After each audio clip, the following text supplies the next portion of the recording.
ถ้าโดเรมอนพาย้อนเวลาไปเจอกับแฟนของอีกฝ่ายมีอะไรอยากจะบอกกับแฟนอีกฝ่ายไหมให้มาเร็วที่สุดให้มาให้เร็วที่สุดถ้าบอกโดเรมอนได้พี่จะบอกว่าขอยืมขนมปังช่วยจำสัก1 แผ่นได้ไหมแล้วก็ฝากให้พี่ปาเขียนอะไรบางอย่างที่เป็นเรื่องประทับใจของพี่ป๊อปแล้วจำกันไว้ให้นานที่สุดเมาอีกฝ่ายตอนร่างคนรักเวอร์ซัสร่างทำงานเป็นแบบไหนต่างกันขนาดไหนไม่เหมือนถ้าเหมือนก็ชิบหายบอกได้เลย ป๊อปเป็นคนดุจริงจังกับงานเมื่อเป็นพี่ป๊อปร่างทำงานปุ๊บอย่าไปเล่นมีคนบอกหนูว่าเขาเคยทำคนร้องไห้เลยโอ้เยอะแยะเยอะแยะ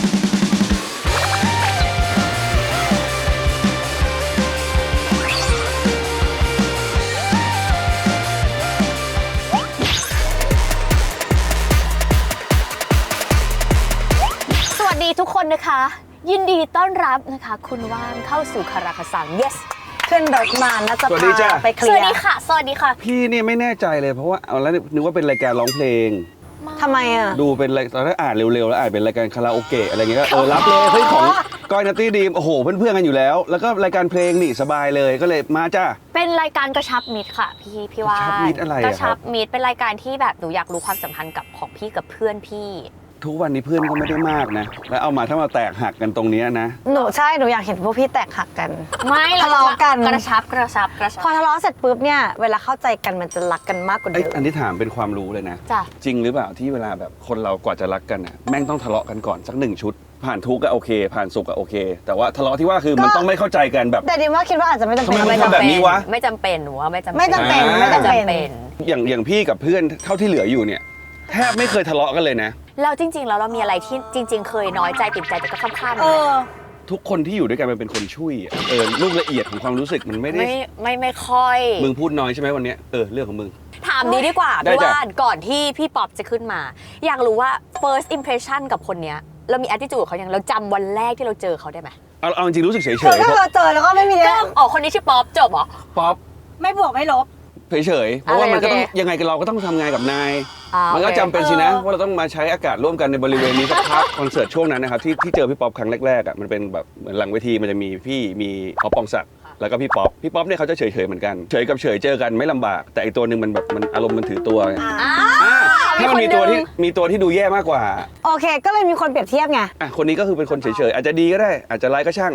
แล้วหลังจากผ่านการรู้จักมาถ้าเราจะ define คนนี้ในคำสั้นๆว่าเอ้ยพี่ว่านพี่ป๊อปเป็นคนยังไงวะไม่น่าไปมองออฟถือตัวเลยไอ้นี่ถือตัวก็เยอะจริงเหรอป๊อปเนี่ยเขาเป็นคนถือสาเขาเป็นคนถือสาคืออะไรวะเครียดดุจริงจังถือสาที่ว่าคือถือสากับทุกเรื่องที่มันจะต้องเกิดขึ้นกับเขาหนูถามนี่สมมติเพื่อเป็นการวัดเต็ม10เนี่ยคนนี้พี่ว่าพี่สนิทเท่าไหร่แล้วเดี๋ยวหนูถามเขาก็ไม่ต่ำ9ไม่ต่ำ9ก็ทุกซอกทุกมุมอยู่เหมือนกันโอเคคือดรอปจากแฟนมาก็เจอบ่อยไม่แพ้กันแล้วอีกนิดดีกว่าอยากรู้ว่าในวัยนี้ของคุณว่าเราคาดหวังอะไรในชีวิตคะในช่วงนี้ไม่นะพี่ก็ทำตัวตามก้อยนั่นแหละอะไรก็สิ่งใดที่จะเกิดมันก็ต้องเกิดขึ้นใช่ไหมพี่ก็คิดอย่างนั้นแหละก็ว่ามันก็งานที่ทำอยู่มันก็เริ่มเสถียรก็ยังรู้สึกว่าโอ้โหเราเป็นคนโชคดีที่มีความสุขกับงานที่เราทำใช่ไหมแบบรายการที่ชวนน้องไปเนี่ยมันก็เป็นแบบฝันใหม่ของพี่ก็โอเคชีวิตก็ดีที่บ้านคุณพ่อคุณแม่ก็ยังแข็งแรงเท่าที่เป็นไปได้แฟนก็ดีมันก็เลยแบบก็ครบถ้วนนี่หว่าพร3 ประการของเราก็ครบถ้วนแล้วก็จริงพี่ว่านดูแบบพี่ว่านถ้าวันนี้พี่ว่านจะทุกเรื่องอะไรวันนี้ทุกนิดเดียวคือพอกดโลเคชั่นดูว่าจะมาเจอก้อยนัตตี้ดีมตรงไหนรู้สึกห่างบ้านรู้สึกไกลใช่ไหมพี่ป๊อปนั่นแหละคิดเร็วๆพี่ต้องออก8 โมงแต่พี่ป๊อปขี่จักรยานมาได้พี่ป๊อปขอเนี่ยเขาเป็นคนอย่างนี้เขาถือสาเอาหรอโอเคเรื่องนี้ต้องเมาใจไม่ไปเอางี้ไปเข้าเกมปะช่วงวัดความซี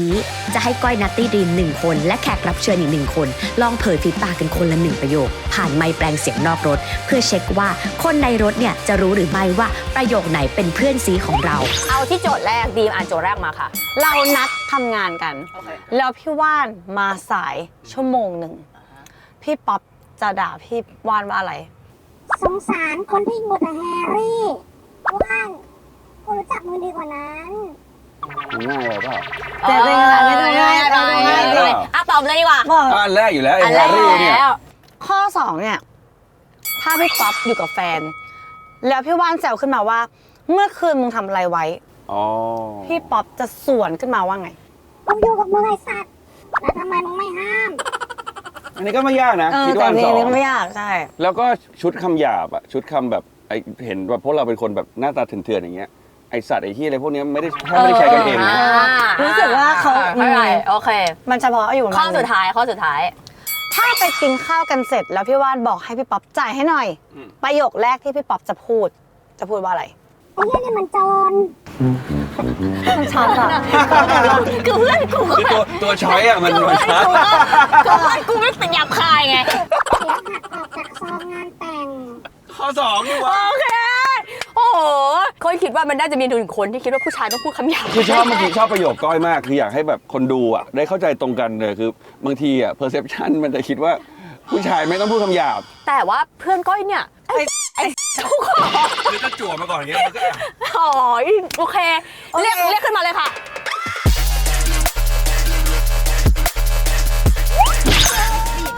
นี่ทำไมต้องพูดแรงด้วยอะ คือเวลาหนูพูดกับเพื่อนหนูพูดคำหยาบตลอดเลยพี่ หนูก็เลยคิดว่า คุยเรื่องนี้กันเดี๋ยวเราคุยเรื่องนี้กันนะพี่ติ๊ก ปัญหาคือต้องนั่งกันยังไงดีกว่า เดี๋ยวพี่ก็ถามพี่ เดี๋ยวนี้ก็งั้นพี่ลงไปตรงนี้ก่อนไหมทำไมต้องอุกอาจเนี่ย เมื่อกี้ท่าเมื่อกี้ไม่ค่อยดี ไอ้นี่ก็น้องไงเราก็บอกเฮ้ยเดี๋ยวเดี๋ยว เน้นสนิทกันพี่เน้นเร็ว มา แปลว่าอะไรวะ ไม่จริง ไม่ใช่ ยัง ผิด เฮ้ยพี่ป๊อปไม่พูดคำหยาบเลยเหรอ ไม่ค่อยพูดกับเพื่อนครับ ปิดเลยปิด พูดกับพ่อกับแม่พูดกับพ่อกับแม่แม่กูสวัสดีครับ นี่แบบดอลลี่ด้วยสวัสดีครับนี่โอ้โหรายการนี้มีดอลลี่ว่ะ ยินดีต้อนรับพี่ป๊อปค่ะ สวัสดีครับ คุณคือข้อแรกเลย คือไม่แน่ใจว่าพี่ว่ารู้จักพี่ป๊อปดีพอหรืออะไรเขาตอบเขาชัด คุณถู มาก ก ไหม เลยอ่ะ ถูก ถูกทั้งหมด เพราะว่าความต่างศักย์ของประโยคนี้ อ่าฮะ ก็คือว่าถ้าสมมติเราทำงานกันแล้วมาสายชั่วโมงหนึ่ง พี่ป๊อปจะพูดว่า สงสารคนที่อยู่แฮร์รี่ ทำไมต้องแฮร์รี่อ่ะ เอางี้ ไอ้เรื่องสายเนี่ยไม่ต้องแค่ว่านนะ จริง ๆ ทุกคนที่อยู่ในบริบทของพี่ในชีวิตเนี่ยไม่สายหมด เพราะนั้นให้สงสารกูเถอะ สงสารกูที่ต้องอยู่กับพวกมึงเถอะ ถ้าสมมุติว่ามี3แยกอะไรเอ้ยคัดเหรอ คัด โอเค คัด ยุง เริ่มต้นใหม่ทุกคน เฮ้ย มียุง แล้วยุงไม่เป็นที่มันชอบขึ้นรถตู้รถเก่งแม่งก็ไม่เคยขึ้นไม่ขึ้นรถตู้ มันอยู่ในหัวหนูขอโทษพี่ตะกี้ นี่ไงล่ะนี่ไงก้อย เฮ้ยโดนพี่วาดเก่งอ่ะ นี่ไงนี่แคบยุง แคบยุงด้วย แคบยุง ติดเหลืองแล้วนะช่องติดเหลือง เอา แล้ว ทิชชู่ไหมอ่ะ มีสมยุงขึ้นในรายการ แล้วก็อีกอย่างหนึ่งที่ ที่ เอา ที่ต้องพูดเรื่องแฮร์รี่เนี่ย เพราะว่า ขอทิชชู่พี่ เพิ่งไป ว่า ญี่ปุ่นกันมา นี่กูคุยกับใครวะเนี่ยเหี้ยท้อว่ะ หนูฟังอยู่พี่ เนี่ย หนู ชีวิต ฟัง ท้อไปญี่ปุ่นมา แต่ว่าวาดเนี่ยมาไม่ทัน แล้วก็ไปเจอแฮร์รี่พอตเตอร์ไปเที่ยวแก๊งแฮร์รี่พอตเตอร์กันมา จากวันนั้นถึงวันนี้เมียพี่ยังไม่หยุดดูแฮร์รี่พอตเตอร์ โอ้ยอินมาก มันอินก็เรื่องของมัน ถามว่าพี่ผิดอะไร พี่ผิดอะไรในสมการนี้ เปิดมาจะ3 อาทิตย์แล้วเนี่ย กูดูแต่แฮร์รี่พอตเตอร์ พี่ไม่สนุกเหรอจ๊ะ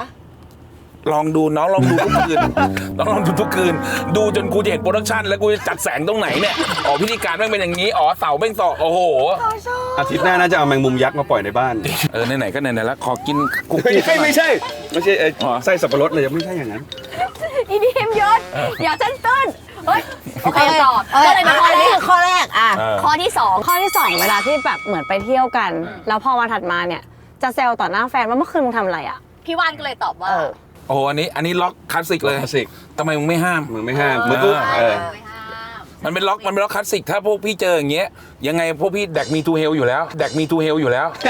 ไปกัน ไปด้วย ไปทั้งกรุ๊ป แล้วเวลาพี่ไปคือไปทำอะไรกันนะคะ ซึ่งเอาความจริงมาพูดกันอ่ะประโยคนี้คือพูดเล่นล้วนๆเพราะพวกเราแม่งไม่เคยไปเกเรอะไรทำนองนั้น นี่แหละจะให้มาเคลียร์ไง ยกเว้นอยู่คนหนึ่งไปรับมันเลยไหมล่ะขับไปรับมันเลย พี่โอ๊ตเหรอ โอ้ พี่โอ๊ตแสบเหรอ ข้อที่สามข้อสุดท้าย ถ้าไปกินข้าวกันเสร็จ แล้วพี่ว่านบอกว่าจ่ายให้หน่อย พี่ป๊อปจะพูดว่า ได้เดี๋ยวกูหักจากซองงานแต่ง อืม ประมาณนี้ แต่ในความเป็นจริงปัญหาที่เกิดขึ้นในเรื่องนี้ คือด้วยอายุ 40 กว่ากันแล้วเนี่ย อืม มันจะเป็นภาวะการแย่งกันจ่าย จริง ด้วยความที่เพื่อนแม่งหายากแล้ว ใช่ จำเป็นต้องรักษาเพื่อนไว้ เพราะฉะนั้นไอ้เรื่องเงินเล็กๆน้อยๆเนี่ยมันแย่งส่วนใหญ่มันแย่งกัน มันก็เลยไม่ค่อยเกิดเรื่องนี้ คือเอางี้เรามีคะแนนความสนิทอยู่หนูถามเขาว่าเต็ม10เนี่ยเขาสนิทกับพี่เท่าไหร่เขาบอกตัวเลขมาแล้วพี่สนิทกับเขาเท่าไหร่คะ เต็ม 10 เต็ม 10 ต้องมี 8 มี 9 นะ คือถ้ามากกว่าว่านเนี่ยก็อาจจะเป็นสนิทกับกระถางหน้าบ้านของพี่ ทุกวันจริง ถ้าว่าเจอทุกวันเจอคุ้นเคย แล้วก็แม่แล้วก็แฟน แล้วก็น่าจะเป็นเนี่ยแก๊งเนี้ยแก๊งสี่แยกแก๊งเพื่อนๆที่ทำงานด้วยกันอะไรอย่าง เจ เงี้ย อกันบ่อยด้วย พี่เห็นเขาครั้งแรกพี่คิดเห็นยังไงกับเขาคะ พี่จำได้ว่าตอนที่พี่เจอพี่ไม่ได้สนใจความรู้สึกของเขากัน พอเขาแบบเขาอยู่หมายถึงว่า มึงจะรู้สึกอะไรกับกูหรือมึงจะอะไรกูไม่ได้สนใจในตอนนั้น ก็คื พี่ อเฉยๆกลางๆ จิตวิญญาณเสรีพี่มันแบ่งบาน ก็เป็นอย่างนี้ ก็โฟกัสอยู่กับตัวเองเสรีอยู่ ใช่มึงจะมองยังไงก็เรื่องของมึง แต่เขา จำ บอ ได้ ก ว่า ว่า ครั้งแรกที่เจอกันเนี่ยครั้งสำคัญเฮ้ยรถเลื่อนรถไหล เราจะออกเดิน เลื่อนล้อต่อภาษีครับพี่ รถไหล เลื่อนล้อต่อภาษี รถไหลนี่เหรอรถอพาร์ตรถไหลไม่ใช่นะมันรถอะไร คนใต้เหรอรถไหล รถไหล เอารถอพาร์ต รถอพาร์ต เอางี้ดีกว่าเรามาเข้ามิชชั่นดีกว่าค่ะเนี่ยค่ะเดี๋ยวพี่จะได้กินคุกกี้แล้ว ช่วงขึ้นสังเวียน เราจะมีโหลคำถามให้ทั้งสองคนได้เผากัน ผ่านคำถามที่เตรียมเอาไว้ให้ ระหว่างที่ทำการแบทเทิลถ้าต้องการให้อีกฝ่ายหยุดพูด เราสามารถยกป้ายมิวได้ทันที แต่ละคนจะมีสิทธิ์มิวได้คนละ1 ครั้ง พี่บอกให้น้องๆเข้าใจก่อนว่าพออายุ40 กว่าแล้วอะเพื่อนแม่งหายาก เราจะไม่ทำร้ายกันเองเหรอ เราจะไม่อันเฟรนกันแล้ว โอเค และเราก็จะไม่หาเพื่อนใหม่แล้ว โอเคโอเค น้องๆเนี่ยเข้ามาเนี่ยน้องเป็นน้องกันได้ แต่น้องไม่สามารถมาเป็นเพื่อนพวกพี่ได้ จริงเหรอ เพราะฉะนั้นเนี่ยต่อให้ เสียใจ ต่อไปพี่ เอ้าเฮ้ยนี่ไง อยู่ดีอยากมีเพื่อน เฮ้ยแต่อยากรู้คำนี้หนูว่าดี คือคนเขาบอกว่าพอโตขึ้นเราสแกนคนมากขึ้นใช่ปะอะไรที่จะกลายเป็นเพื่อนเราได้นะวันนี้หรือยากมากแล้วทั้งคู่เลย มันยากมาก คือเข้ามามันเป็นคนรู้จักได้ อันนี้ง่ายเลย แต่คนที่มันจะแบบสามารถนั่งกินข้าว นั่ง โดยไม่ต้อง คุย คิดอะไร เรื่องที่แม่งเครียดไม่ต้องตลกบกฮาเนี่ยแม่งน้อยมาก และความนานแม่งอาจจะไม่ได้เป็นผลด้วยคือคนที่มาเจอเราบ่อยๆ แล้วใช้ชั่วโมงบินในการที่จะแบบสรุปเราผมได้เป็นเพื่อนพี่ยังครับ ผมกินข้าวกับพี่150 ชั่วโมงแล้ว คิดว่าไม่นะ เอางี้ในช่วง 5 ปีนี้ไม่เคยเจอใครที่เดินเข้ามาในแรงค์นี้ได้ไง ก็เลยไม่รู้ว่าเป็นเพราะอายุหรือเป็นเพราะอะไร แต่ถ้ามีแบบน้องที่แบบรู้สึกว่าเขาน่ารักเป็นพิเศษเขาดูมีไมตรีที่ดีอย่างเช่นสมมติของผมเนี่ยเป็นณนนท์เงี้ยเขาทุ่มเทในการที่แบบในการรู้จักกันอ่ะ สะสมชั่วโมง ใช่ผมว่าโอเคน้องโอเคอย่างนี้ดี มาเรามาเริ่มเกมกันเลยเริ่มค่ะ จับค่ะใครจะจับก่อน ผมจำก่อน อ่านแล้วอ่านโจทย์ได้เลย คุณไม่คิดจะเขียนเลยไม่ใช่เลยเหรอ เนี่ยเขารู้ว่าดีมชอบเล่นแบบลูกละเอียดเล่นใหญ่ เมาส์อีกฝ่ายตอนร่างคนรักเวอร์ซัสร่างทำงานเป็นแบบไหนต่างกันขนาดไหน ลองเมาส์หน่อยสิเอาพี่ป๊อปก่อนแล้วกันพี่ว่าเขาเหมือนกันไหมตอนเขาทำงานแล้วเขาเป็นคนรัก ไม่เหมือน ถ้าเหมือนก็ชิบหายอะบอกได้เลย ไม่เหมือน เป็นคนยังไงบ้าง ถ้าพี่ป๊อปในโหมดทำงานสำหรับเราอ่ะคนทั่วไปจะไม่เห็น อ๋อเหรอ อ๋อก็ไม่เห็น เพราะว่าพี่ป๊อปเป็นคนดุจริงจังกับงานอ่ะคือแม้ว่าบนเวที แม้ว่าสิ่งที่เราต้องออกไปพูดหน้ากล้องลำดับต่อไปเป็นเรื่องไร้สาระสุดๆ แต่ก่อนถ่ายอ่ะเข้าใจให้ตรงกันก่อน ว่าเรามาทำอะไร ทีมงานทำมาเนี่ยทำคำถามนี้มาเนี่ยมันเหมาะกับการที่พี่ป๊อปจะต้องพูดออกไปไหมมันเจอเรื่องแบบนี้บ่อยมากจนเราแบบเฮียโหพี่แม่งเป็นคนดุแบบเป็นคนแบบวินัยจัดๆเลยกับเรื่องการทำงาน เมื่อเป็นพี่ป๊อปร่างทำงานปุ๊บอย่าไปเล่น จนกว่าถึงเวลาที่เราต้องออกไปเล่นด้วยกัน มีคนบอกหนูว่าเขาเคยทำคนร้องไห้ ร้องไห้เลย โอ้เยอะแยะ โอ้โหเพียบ เยอะแยะ จริงเหรอ เพียบ น้องๆ สมัยก่อนพี่จะมีความเชื่อของพี่คืออยู่ให้เป็นเย็นให้พอตาย ในกองถ่ายเนี่ย ในกองถ่ายพี่ป๊อปแม่คือนักล่าความรู้สึกดี คือใครรู้สึกดีมาใครรู้สึกชิลๆมาดีกว่าออกจากชีวิตมึงเอง พี่เป็นเหมือนอะไรพี่ดูคู่ดูดวิญญาณอะผู้คุมวิญญาณอะ ไม่แต่สมัยก่อนอ่ะมันทำไปเพราะว่าเราต้องการพิสูจน์ความคิดของเราเว้ยสมัยก่อนนะนี่เป็น10 ปีแล้วนะคือตอนนั้นอ่ะอย่างเราไปทำรายการด้วยกันอ่ะอย่างแรกนะว่านะมีคนเป็นคนมีสกิลเรื่องพิธีกรเราเป็นคนไม่มีสกิลพิธีกรเพราะนั้นเราเข้าไปอ่ะสิ่งที่เราควรจะต้องรู้ว่าพวกครีเอทีฟที่คิดมาเนี่ยโปรดิวเซอร์ที่คิดมาเนี่ยพี่ต้องการวายไหนอยากได้แบบไหน ความชัดเจนอะไรเงี้ยหรอ ใช่เพราะว่าในเทปแรกที่เป็น3 แยกปากหวานเนี่ยไอ้วอตมันเป็นแขกรับเชิญคนแรกมาคุยกันตลกโอ้โหโปกฮาล่อกันหัวเราะน้ำตาเล็ดจังหวะมาคำถามความสัมพันธ์ของแม่พ่อกับโอ๊ตปราโมชเป็นยังไงบ้างกูก็แบบไอ้ถามก็ กำลังสนุกกัน คือไอ้ทางคนยกคิวการ์ดอ่ะเขาก็ไม่ได้ผิดอะไร เขาก็พอตาม แต่เขายกขึ้นมา เพราะว่าคำถามถัดไปถ้ามีจังหวะช่วยถามอันนี้ให้หน่อย แต่ด้วยความซื่อตรงของพี่ป๊อปอะในขณะที่เราคุยกันเรื่องอะไรไม่รู้เลอะเทอะแล้วความสัมพันธ์กับแม่เฮียเลิกลักเลย อ๋อมันก็เลยไปทางนั้น ใช่ จนเกิดห้องประชุมที่เย็นเจี๊ยบก็คือเรียกโปรดิวเซอร์เรียกครีเอทีฟมานั่ง แล้วก็บอกว่า คุณไม่เข้าใจ DNA ของสามแยกด้วยซ้ำเฮีย ใช่แม้กระทั่งกูก็ไม่เข้าใจ แม้กระทั่งกูก็ไม่เข้าใจ อันนี้ไม่แต่ว่า ทำงานแล้วก็มันคือมันไม่ได้ตลกแบบนี้ฮะในห้องนั้นจริงๆมันจะจริงจัง มันตึงมากเลยไอเราก็ไม่รู้จะห้ามไงก็แบบก็ปล่อยพี่กูรันไปก่อนแล้วกันรันบรรยากาศไปก่อนแล้วกัน แต่ว่าทุกวันนี้ยังเดือดเท่านี้ไหม ไม่เลยนะตอนช่วงเวลานี้รู้แล้วว่าจุดหมายปลายทางเนี่ยทำยังไงก็ได้ไปถึงตรงนั้นนะเมื่อสมัยก่อนจะเป็นคนที่จะซีเรียสกับทางเดินที่จะไปถึงจุดหมาย เข้าใจสตริก จุดปัจจุบันเนี่ยมึงถึงพัฒนาการเป็นพอไปยังไงก็ได้มึงว่ายน้ำไปก็ได้มึงเดินไปก็ได้มึงจะแบบขี่ม้าอะไรมาก็ได้แต่ขอให้ไปถึงและจนถึงปัจจุบันเนี่ยไม่ถึงก็ไม่เป็นไรไอ้เฮ้ยมึงอยู่ตรงไหนเดี๋ยวกูไปรับเป็นอย่างนี้ได้ หย่อนขึ้นเยอะมาก เยอะมาก แต่ถ้าโหมดทำงานพี่ป๊อปผมสรุปให้ว่าเมื่อหันหลังกลับไปมองเส้นทางที่เดินมาน้ำตาแห้งทั้งนั้น แล้วคนรักอะคะพี่บ้านพี่ป๊ เป็ อป นยังไง อ่อนโยนนะแต่ว่ามันไม่ได้หวานจ่อยอ่ะเป็นโมเดลบางอย่างที่พี่รู้สึกว่าอ๋อการเป็นสามีการเป็นแฟนที่ยอดเยี่ยมอ่ะมันทำตัวเฉยๆทำตัวเฉยๆก็ได้ แค่อย่าไปขัดอะไรเยอะทำตัวตามสั่งอ่ะเหมือนทำตัวเป็นร้านอาหารตามสั่งไว้บางอันหมดก็คือหมดวันนี้หมูกรอบหมดก็ทำให้ไม่ได้แต่ว่าส่วนมากจะทำให้ได้เอาอย่างอื่นแทนได้ไหม เปรียบเทียบนะเขาเป็นคนเปรียบเทียบนะ ใจเย็นคือแบบใจเย็นลงเยอะกับไอตัวทำคนเสียน้ำตาเมื่อกี้อันนี้ใจเย็นลงเยอะกับโหมดคนรัก แต่ว่าโดยภาพรวมทั้งหมดแล้วพี่รู้สึกว่าพอมัน40กว่าแล้วอะมันเป็นเรื่องความเข้าใจแล้วสมัยก่อนนะถ้าเป็นช่วง10ปีที่แล้วมันจะมีเรื่องว่ากูจะต้องตอบยังไงว่าสมมติว่าแต่งตัวมา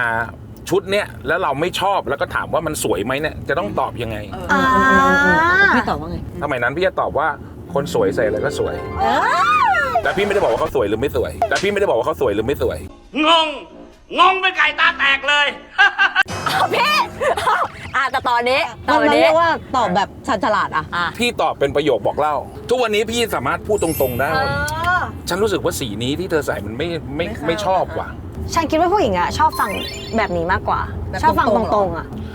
ในความเป็นจริง ผู้ชายไม่สามารถจะตอบสิ่งนี้ได้ใน OS แรกๆมึงตอบมึงตายห่าค่ะ ก็จริงใจไงมันไม่เข้ายังไงหรอ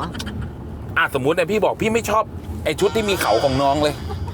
เพิ่งเจอกันพี่ คอนเซปต์รายการพี่ แล้วเป็นคอนเซ็ปต์กูจะเถียงอะไรได้ ไม่งั้นกูต้องไปนั่งลื้อพอปโซ่ทั้งหมดทีนี้ฝั่งนี้บ้าง พี่ว่านเป็นคนทำงานยังไง ผมว่าว่านเป็นคนคอมโพไมซ์กับทุกอย่างอะการทำงานของว่านเนี่ยให้เกียรติกับทีมงานอะเดินเข้าไปเนี่ยมันสามารถทักได้ตั้งแต่น้าไฟน้ารางน้ากล้องน้าจัดแสงนั่งทักไปเหมือนเป็นร่างพี่ตู่นฤดายุคใหม่ มีอ่ะ เหมือนมีเดี๋ยวอธิบายพี่ตู่นฤดาให้ฟังว่าเวลาเล่นคอนเสิร์ตแล้วสมมติจบคอนเสิร์ตแล้วสามแยกเล่นต่ออีก2 ชั่วโมงอ่ะสามแยกออกพร้อมพี่ตู่เดินขอบคุณทุกคนทีละคนในฝั่งของแฟนเนี่ยเป็น OS ที่เรารู้สึกว่าธรรมชาติที่สุด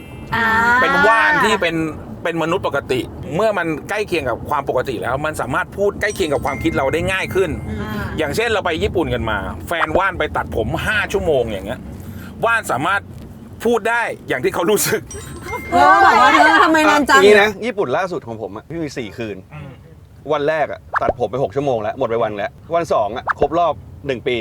ก็ไปกินข้าวกันไปดิสนีย์ด้วยวัน2หมดไปอีกวันแล้ววัน3เขาอยากไปเล่นสกีหมดไปอีกวันแล้วตารางพี่ไม่มีเลยนะแต่พี่รู้สึกว่าดีสนุกดีช่างมัน แล้วพี่ว่านไม่พูดหรอเขาไหมหมายถึงว่า พูดทุกวันเลยวันนี้เป็นวันของเธอพรุ่งนี้เป็นวันของเธอมะรืนก็วันของเธอขากลับเป็นวันของเรา2 คนต้องกลับพร้อมกันจบข่าว ผมชอบที่เขาทำสนธิสัญญา MOU เลย เฮ้ยมีอะไรอ่ะ เซ็นก่อนขึ้นเครื่อง คือร่างสัญญาขึ้นมาว่าคือเราจะงดทะเลาะกันในทริปนี้ตั้งแต่ตูดหย่อนบนเครื่องบินเมื่อไหร่เนี่ย จะไม่ทะเลาะกันเลย จะไม่มีการทะเลาะกัน ซึ่งใครเป็นคนทำ MOU นี้ พี่ทำเองพี่เป็นคนทำเอง ทำไมถึงเกิดสัญญาณนี้ขึ้นมา นี่เป็นเรื่องใหม่นะ เรื่องที่ ทำ แย่ที่สุดนะ คือการทะเลาะกันที่ต่างประเทศ แล้วก็ร่างขึ้นมาแบบให้มันมีการสนุกอะปรับอะไรกันเล็กน้อยถ้าเริ่มงอนหรือพูดเสียงดังปุ๊บไปซื้อกาแฟมาเลี้ยงแก้วนึงถ้าเริ่มแรงกว่านั้นก็ปรับกันว่ากันไปแล้วปกติเวลาทะเลาะกันใครจะเป็นคนแบบยอมมากกว่า บียอมมากกว่า ยอมเพื่อนมากกว่าเหรอ ไปข้อถัดไปเชิญจับเลยค่ะ เลือกเพื่อนหนึ่งคนในสี่แยกปากหวานมาช่วยเถียงกับอีกฝ่ายจะเลือกใคร เพราะอะไร เชิญค่ะ ถ้ารวมว่านผมเอาว่าน เอาเลยเหรอเอาอย่างนี้ถ้าเกิดว่าถ้าคุณปะทะกัน1-1เนี่ยคุณคิดว่าคุณแพ้เหรอ ถ้าในเชิงของการแบบว่าข้อกฎหมายอะไรแล้วเนี่ยผมเชื่อว่าการใช้คำพูดของเขาอะมันพลิกผิดให้เป็นถูกได้เสมอ เขาไม่ใช่คนใจดีปณีประนอมเหรอ อ่ะพี่ยกตัวอย่างเรื่องหนึ่ง ครับ นัดมาถ่ายงาน9โมง ครับ พี่ไปถึง8โมงครึ่งนั่งซื้อหมูปิ้ง นั่งรอสตูแม่งเปิด แม่งแปลกตรงที่ไปถึง9โมงไม่มีใครสักคน แม้กระทั่งทีมงานกูก็กูมาผิดปะเนี่ยผิดสตูผิดอะไรปะสักพักเริ่มมีเด็กทีมอาร์ตทีมพ็อปทีมอะไรเข้ามา นัดทีมพ็อป9โมงแล้วนัดกูมา9โมงเพื่อ อันนี้ไม่เท่าไหร่ไอโอ๊ตมาถึง10โมงครึ่งว่านมาถึงเกือบ11โมงไอออฟมาถึง10โมงครึ่งทำไมพวกมึงถึงเพิ่งมากันเขานัดกัน9โมงแม่งพูดจนสุดท้ายความผิดคือพี่ไม่เข้าใจวงการบันเทิงว่า9 โมงมาทีมงานเขานัดอ่ะเขารู้กันอยู่แล้วว่ามาถึงเนี่ยทีมงานจะต้องมีการจัดในประมาณ1ชั่วโมงครึ่งเพราะฉะนั้นเรามา10โมงครึ่งจะกำลังพอดีอันนั้นคือเรื่องราวที่เกิดขึ้นแล้วไอ้เชี่ยกูผิดจริงๆว่ะกูอยู่มาเป็น10ปีแล้วนะทำไมกูถึงไม่เข้าใจเรื่องง่ายๆแบบนี้ เท่ากับว่าถ้าคุณเลือกเนี่ยยังไงคุณก็จะรู้สึกว่าพี่ว่านเนี่ยน่าจะวินแต่ถ้าให้เลือกอีกคนนึงเพื่อต้องมาสู้กับเขาอะไอโอ๊ตเนี่ยมันจะอยู่กลางๆมันเป็นตัวเชื่อมความสัมพันธ์ทุกอย่างผมถ้าเลือกอีกคนนึงเอาดาเมจแรงเลยนะออฟปองศักดิ์เพราะว่าสุดท้ายน้ำตามันมีประโยชน์เนี่ยกำลังจะพูดเลยมันจะทำร้องอ่ะใช่สิ ทุกคนไม่ต้องออฟนั่นคือออฟเองแล้วตาโตมันต้องดูฟังก์ชันว่าเราเถียงกับพี่ป๊อปในหัวข้ออะไรคือถ้าเป็นหัวข้อที่รู้เลยพี่ป๊อปจะพูดอะไรแรงๆออกมาเอาออฟมาวางไว้เลยแล้วพอกระทบใจปุ๊บเหมือนไปกรีดแทงมันแล้วพี่จะทำร้ายจิตใจเพื่อนได้ยังไงวะไอออฟแทบไม่ต้องเถียงอ่ะพี่ป๊อปจะขอโทษเองโอเคไปข้อถัดไปจ้าถ้าโดเรมอนพาย้อนเวลาไปเจอกับแฟนของอีกฝ่ายก่อนที่จะโดนขอเป็นแฟนมีอะไรอยากจะบอกกับแฟนอีกฝ่ายไหมถ้าอยากจะให้บอกนะบอกว่าให้มาเร็วที่สุดให้มาให้เร็วที่สุดหมายถึงว่าให้มาอยู่กับเขาให้เร็วกว่านี้นี่ใช่ว่านธนกิจเป็นคนที่ตามหาความรัก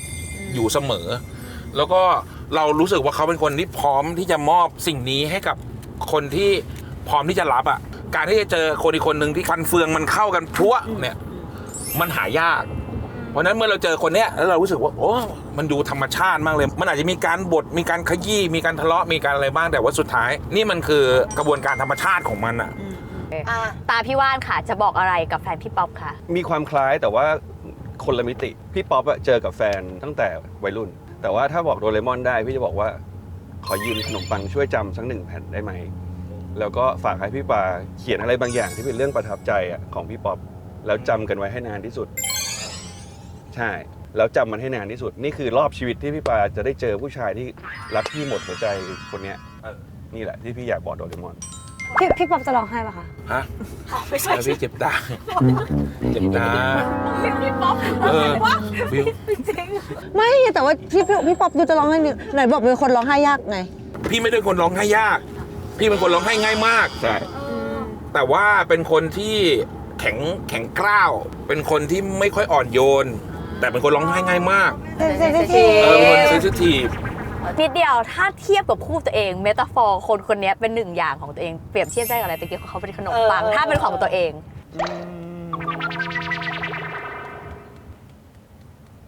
พี่ว่าของพี่คือตัวพี่เองเป็นอีกคนหนึ่งของพี่คือบางครั้งเราก็จะชอบตัวเองแล้วก็ไม่ชอบตัวเองชอบสิ่งที่เราทำไม่ชอบสิ่งที่เราทำแต่สุดท้ายเราจะรู้สึกว่าเราเข้าใจในสิ่งในการกระทำเหล่านั้นแต่อาจจะทะเลาะกันเล่นๆมันกลายเป็นว่าเรารู้ความคิดข้างในเขาทั้งหมด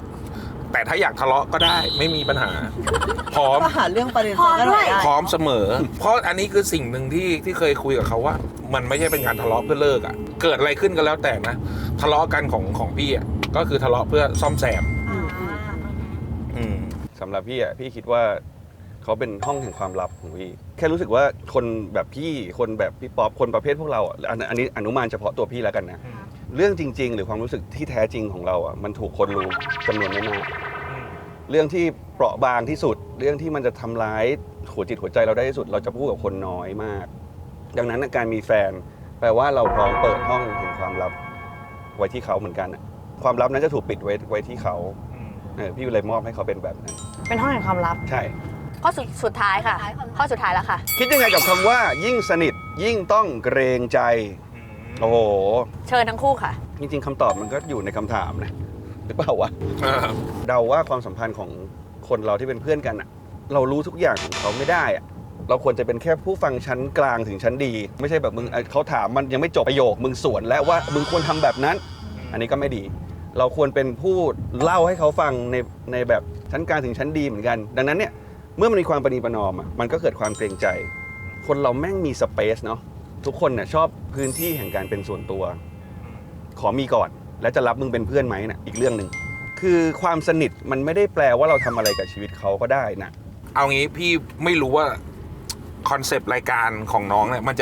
จะเปลี่ยนไปในรูปแบบของพวกพี่สักแค่ไหนในเทปนี้นะแต่ว่าความสัมพันธ์พวกพี่เป็นแบบนี้จริงๆความสัมพันธ์พวกพี่คือพี่วางบนความสบายใจของอีกฝ่ายหนึ่งเสมอในแก๊งพวกพี่เนี่ย4 คนเนี่ยจะไปเที่ยวไปอะไรก็แล้วแต่เนี่ยถ้ามีใครสักคนหนึ่งบอกมาว่ากูจะไปที่นี่พวกพี่จะแบบมาซัพพอร์ตเพราะพี่รู้สึกว่าเมื่อมีมึงกูสบายใจเพราะนั้นมึงเลือกสถานที่มาที่หนึ่งกูไปแน่เหมือนกับที่ไปญี่ปุ่นเนี่ยไอโอ๊ตปราโมทเลือกทุกปีว่าไปญี่ปุ่นถามพวกพี่ว่าเบื่อไหมเบื่อชิบหายคือเขาชอบพี่โมชอบเหรอใช่แล้วไปคือไปถึงแล้วหาสถานที่นั่งกินเหล้าที่เดียวคาบุกิโจแม่งก็เลยบอกว่าเราไปอยู่คาบุกิโจกันคาบุกิโจแม่งคือสถานที่ที่เสื่อมโทรมที่สุดในโตเกียวย่านนี้อันตรายมากมียากุซ่ามีอะไรไอโอ๊ตเลือกที่จะไปคาบุกิโจแล้วไปอยู่นั้น8 คืนว้าคือไปทุกคืนที่เดิมใช่แต่ในความรู้สึกพี่ที่ไหนก็ได้ที่มีพวกมึงว่านก็เหมือนกันคือเรารู้สึกว่าจริงๆแล้วการเจอกับว่านเนี่ยบางทีอยู่เมืองไทยอาจจะเจอกันเยอะกว่าแต่เรารู้สึกว่าในสเปซเหล่านี้ที่เราเจอกันไดนามิกของการเติมช่องว่างความสัมพันธ์เนี่ยมันเป็นความน่ารักของกลุ่มเพื่อนเหล่านี้ที่เรารู้สึกดีกับพวกมันเพราะนั้นถ้ามากกว่านี้การไปอยู่กับมัน12 ชั่วโมงต่อวัน อาจจะทำให้รู้สึกไม่สบายตัวกันมากขึ้นเพราะนั้นฝั่งพี่ก็จะไม่เลือกที่จะทำเข้าสู่มิชชั่นสุดท้ายไม่รู้ว่ามันเป็นอะไรที่พี่ๆบอกกันบ้างอยู่แล้วไหมมันคือเราจริงๆเราชื่นชมอะไรในตัวอีกคนชื่นชอบอะไรในตัวอีกคนแล้วเราเป็นห่วงอะไรช่วงเคลียร์ใจจะมีคำถามเคลียร์ใจ3 ข้อให้ทั้งคู่ผลัดกันตอบ1 อย่างที่เราชื่นชอบในตัวเขา1 อย่างที่เราชื่นชมในตัวเขาและ1 อย่างที่เราเป็นห่วงเขาแล้วไม่เคยบอกเพื่อเคลียร์กันว่าด่ากันขนาดนี้ทำไมถึงเป็นเพื่อนรักกันอยู่สลับกันค่ะใครจะเริ่มก่อนก็ได้แต่เริ่มที่มองตากันก่อนความยากนะมันไม่ใช่การแสดงความรู้สึกแต่มันคือท่าบังคับที่ต้องมองตาแม้กระทั่งเราร้องเพลงบนเวทีเวลาเพลงคู่เรามักตกลงกันอยู่แล้วว่าเพลงผู้ชายร้อง 2-3 คนเนี่ยไม่ต้องสบตากันมึงพุ่งเอาความหมายออกไปให้คนฟังเขาฟังเลยคือด้วยอายุที่มากขึ้นเนี่ยพี่ตกลงกับตัวเองบ่อย44ของพี่แล้วเนี่ยแม่งเป็นช่วงเวลาที่พี่บอก OS ของพี่ว่าต้องบอกรักให้มากขึ้นรู้สึกอะไรต้องรีบบอกเราเป็นคนแข็งก้าวที่แบบไอ้เหี้ยเวลามีปัญหามีเรื่องราวที่แม่งแย่เราจะเป็นคนพูดแต่เมื่อมีเรื่องราวที่ดีเราแม่งเสือกไม่แสดงออกเราเป็นคนแบบนั้นทีนี้กับเพื่อนเนี่ยแม่งจะส่วนใหญ่จะเจอเรื่องราวแบบนี้เสมอถ้ามีอะไรต้องปลอบโยนจะไม่ได้มาจากป๊อปปองกูลนานๆครั้งจะมาสิ่งที่รู้สึกดีมากๆของว่านเราเจอช่วงหนึ่งที่ว่านกำลังตามหาตัวเองช่วงที่เขาไปบวชไปอะไรอย่างเงี้ยเราแบบเดินทางไปหาเขาด้วยจิตที่รู้สึกว่าแบบอยากให้เพื่อนกูมีความสุขกูอยากให้มึงมีสิ่งนั้นเพราะกูรู้มึงเหนื่อยกับการเป็นมึงความโชคดีคือพี่รู้ว่าไวเลสชาร์จแม่งสำคัญก็คาดหวังว่าเราจะเป็นไวเลสชาร์จให้ซึ่งกันและกันเพิ่มเติมได้ในเวลาที่ในฝั่งครอบครัวคนของว่านไม่ได้ว่างเนี่ย มาหากันได้เลย ครับขอบคุณครับ คืออย่างนี้มันอาจจะกลับเฟสกันนิดหน่อย เพราะว่าการบอกรักเนี่ยผมทำจนชินมันเป็นเรื่องปกติใช่ บอกเพื่อนด้วยใช่ไหมคะ ไม่กับเพื่อนนี่อาจจะไม่ค่อย แต่ว่ามาจากพี่จะไม่ได้ขัดเขินกับการที่ต้องเอ่ยคำว่ารักหรือรู้สึกดีหรือเป็นความเป็นห่วงเป็นใยออกไป แต่ว่าสำหรับพี่ป๊อปเนี่ยบนเส้นทางที่เราทำงานกันมาแม่งนานมาก แล้วก็บนความรู้จักที่มีความเป็นไปไม่ได้สูง เราจะไม่มาขอบคุณหรือตักเตือนหรือห่วงใยกันในเรื่องเงื่อนไขของชีวิตหรือสุขภาพอะไรแหละเพราะว่าต่างคนต่างรู้ว่าอายุประมาณเนี้ยถ้ายังอยู่ยังเห็นหน้ากันแต่ว่าพี่ยังไม่ตายนั่นเป็นเรื่องที่ดีที่สุดนั่นคือสิ่งที่ดีที่สุดที่ยังอยู่กันครบแต่ว่าถ้าต้องขอบคุณพี่ป๊อปหนึ่งอย่างสำคัญที่สุดคือพี่เป็นคนทำให้พร3ประการของผมครบถ้วนผมมีครอบครัวที่ยอดเยี่ยมผมมีแฟนซึ่งอาจจะพัฒนาไปเป็นความรักที่ยอดเยี่ยมแล้วไอ้ช่องว่างที่เป็นแบบมิตรภาพที่ยอดเยี่ยมเนี่ยพี่ป๊อปเป็นหนึ่งในไม่กี่คนครับที่ทำให้มันสมบูรณ์แบบฉะนั้นเนี่ยชีวิตผมครบถ้วน3ประการหนึ่งในคนสำคัญนั้นคือพี่ขอบคุณครับ อ้าว คือว่าพี่น่ารักอ่ะร้องไห้อ่ะ ในฝั่งของพี่อะเวลาเจอว่านอะมันไม่ค่อยได้พูดอะไรเหล่านั้น แต่ว่าสิ่งที่ว่านพูดอะว่านจะรู้จุดอ่อนของเราอยู่เสมอ อย่างเช่นการพูดถึงความทรงจำกับเมียอย่างเงี้ยพูดถึงเรื่องขนมปังอะ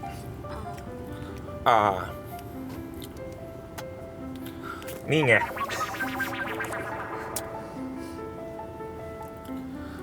ไปจบ โอ้ยน่ารักอ่ะโอเค เรามีท่าสุดท้ายพี่ ผู้เสพความซึ้งพวก3คนนี้มันคือผู้เสพความซึ้งมันลากคนขึ้นมา ขอท้ายที่สุดนิดเดียวได้ไหมหมายถึงว่าก้อยว่าในยุคเนี่ยคือพี่ๆก็ได้เจอกลุ่มเพื่อนที่แข็งแรงเนาะมันอาจจะไม่เยอะแต่ก็ว่าคนในยุคเนี้ยมันอาจจะรู้สึกแบบอินดิวิวหมายถึงว่ามันเป็นยุคของ แต่คนต่างอยู่ แต่คนต่างอยู่มันปัจเจกกันมากขึ้นอะไรเงี้ยพี่อยากบอกอะไรสำหรับคนที่เขาอาจจะไม่ได้มีเพื่อนเหล่านั้นหรือเขากำลังหาหรือว่าหรือเขารู้สึกไม่มีรองกับกลุ่มเพื่อน ในฐานะที่พี่ผ่านชีวิตกันมา พี่ว่ามันเป็นยุคอินดิวิ u a l นั่นแหละ มันเลยทำให้เพื่อนมันสำคัญมากๆ เพราะมันหายากจริงๆนะ เพราะฉะนั้นการที่มันจะมีเพื่อนมันไม่ได้เป็นเรื่อง give หรือ take อ่ะ มันต้องเป็นอย่างที่พี่บอกไดนามิกมันต้องพอดีกันทั้งสองฝ่ายอ่ะ เราขอมากเกินไปหรือเราให้มากเกินไปสักพักหนึ่งมันก็จะรู้สึกห่างกันออกไปเองอ่ะเพราะฉะนั้นไดนามิกเหล่านี้เราต้องเป็นคนหาคนที่มาเซิร์ฟกับสิ่งที่เราเป็นให้ได้มากที่สุด ต้องยอมรับว่าพี่ไม่ใช่คนน่ารักเดินหน้าตั้งนิดนึงได้ไหมเดินหน้าตั้งนิดนึงได้ไหม แดดมันลง แดดลง เลย แล้วกูก็ไม่เข้าใจว่า แล้วก้อยก็ไม่เลือกล่มอะไรกูด้วยแล้วก็ส่องหน้ากูอย่างเดียว พี่ว่าคำถามของน้องๆเมื่อกี้มันเป็นเรื่องถามเรื่องปัจจุบันกับความสัมพันธ์อะไรเงี้ยแต่ว่าพี่ว่ามันแค่เปลี่ยนวิธีเรียกหรืออันตรภาคชั้นของมันไปเรื่อยๆคือเพื่อนอ่ะมันมีอยู่ตลอดมนุษย์แม่งก็ยังเป็นสัตว์สังคมเสมอแค่มันจะบอกว่าโอเคช่วงนี้กูไม่ต้องมีเพื่อนก็ได้แต่กูอยากมีใครสักคนที่คุยรู้เรื่อง มันก็แปลว่าอาจจะเท่ากับเพื่อนในวันเมื่อวานของพี่นั่นแหละหรือเราไม่อยากมีแฟนเลยแต่เราอยากมีใครสักคนที่รู้ใจแม่งก็คือเปลี่ยนลักษณะนามของมันไปเรื่อยๆจะเรียกว่าอะไรก็เรียกไปเถอะแต่ว่าถ้ามันมีใครสักคนที่มันไม่ได้ทำให้คุณลำบากใจจนเกินไปก็เก็บไว้ทดไว้ไม่ต้องมีเยอะอันไหนไม่ดีก็ตัดทิ้งแม่งระหว่างทางเลยลองคัดเลือกดูครับนะแต่ละคนมันก็ต้องการเพื่อนไม่เท่ากันมีกิจกรรมสุดท้ายค่ะคือในความเป็นโรแมนต์ของพวกพี่ถ้าสมมติว่าต้องเลือกระหว่างจับมือกอดแล้วก็หอมแก้มมีจูบแบบฝรั่งเศสไหมมีเป็นช้อยที่4คือถ้าพี่อยากจะทำหนูก็อยากจะดูกูอยากจะลงเลยแหละ จับมือกอดได้ทุกอย่างอ่ะไม่มีปัญหาเลยหอมแก้มได้หมดเขาเป็นคนที่หอมอยู่แล้ว อ๋อเหรอว่าถ้าเกิดเป็นคนที่แบบถ้าเขากึ่มประมาณนึงเนี่ยเขาจะเดินมาหอมแก้มทุกคนแล้วก็หอมพี่ด้วยพี่ก็เคยโดนหอมแล้วโอ้ทุกคนบ่อยโอเคเชิญค่ะขอดูก่อน1ทีนะจ๊ะสบายครับน่ารักโอเคพี่ขอบคุณมากน่ารักมากเลยจริง แล้วก็ได้น้ำตากันกลับไปด้วยแล้วก็ฝากผลงานซะหน่อยได้ไหมคะอยากดูอะไรพี่ฝากได้หมดเขาเพิ่งทำอันนี้ไปแล้วเราไปเป็นแขกรับเชิญแรกของรายการด้วยไงอะไรมิดไลฟ์ไคซีมิดไลฟ์ซึ่งเดี๋ยวเทปถัดไปจะเป็นก้อย เฮ้ย ฝาก Solo is Midlife รายการที่ตั้งใจทำมาก แล้วพี่ป๊อปไปมาแล้ว แล้วก็ก้อยก็แวะไปแล้วรอติดตามชมนะครับเพลงเพราะ โอเค ครูเพลงนี่คือครูเพลง พี่ว่าทำเพลงด้วยปะคะ ทำครับ ชื่อเพลงปรนัยครับ ปรนัย featuring แบ กับบ ข้อสอบ Serious ปรนัย Bacon เอ้ยน่าฟัง ปรนัยก็คือ น่าฟัง ก็คือคำตอบที่เป็น choice ได้เลย เลยค่ะ พี่ป๊อปอะพี่ป๊อป ของพี่ก็มีช่องบองกุล24 นะครับ ตอนนี้ก็พยายามทำคอนเทนต์ให้หลากหลาย จะมีความท่องเที่ยวอะไรอยู่เยอะแยะเต็มไปหมดเข้าไปดูกันได้ครับ โอเค ขอบคุณพี่ๆนะ ขอบคุณ ขอบคุณมากครับ กดไลค์ ขอบ ก คุ ด ณ แช ครับ ร์กด ขอบคุณครับ subscribe ไปฟังเพลงพี่ๆกันนะคะ แล้วก็ติดตามช่องด้วยโอเคบ้าย บ๊ายบายค่ะ ก้อยจ้า